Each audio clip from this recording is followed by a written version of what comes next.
এই হয়তো জীবনে প্রথম দেখলাম ট্রেন এত ফাঁকা। হয়তো এটাই প্রথম আর এটাই শেষ। ডাউনের ট্রেন তো কখনোই এতটা ফাঁকা হয় না। আজ তো ভোটের দিন, পুরো ভারতবর্ষেই কর্মবিরতি, তাই হয়তো ট্রেনটা এত ফাঁকা। তবে আমাদের বেশ ভালো লাগছে, কারণ একটা বাচ্চা নিয়ে ট্রেনে করে যাওয়া সত্যি যারা যায় তারাই জানে। আর তোমরা কি একটা জিনিস খেয়াল করেছো, আমাদের ছোট্ট রন কিন্তু হেয়ার কাট করেছে। যে পরিমাণে গরম পড়ছে, বাচ্চাদের তো মাথার মধ্যে চুল থাকলে সারাক্ষণ হাত দিয়ে দিয়ে চুলকায়। যদিও বাড়ির সবাই বলছিল ওকে নাড়া করার কথা, কিন্তু আমি বারণ করেছি। যেহেতু রন এখন ওর দাদুর বাড়িতে যাচ্ছে, দাদুর বাড়িতে রয়েছে ধর্ম পুজো, তোমরা অনেকেই শুনে থাকবে বা অনেকে নাও জেনে থাকতে পারো। আমার মা তো স্ট্রিক্টলি বারণ করে দিয়েছিল যে ওর একদম নাড়া করবি না, পুজোটা কাটিয়ে তারপরে নাড়া করবি, যার জন্য ওর চুলগুলো এইভাবে কাটা হয়েছে।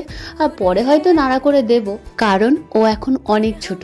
আমি শুনেছি নাড়া করলে নাকি চুল ঘন হয়। সত্যি কি বেশি বেশি নাড়া করলে চুল বেশি বেশি ঘন হয়? তোমরা যদি কেউ জানো অবশ্যই কমেন্টে জানিও। দেখা হচ্ছে রনের দাদুর বাড়িতে গিয়ে।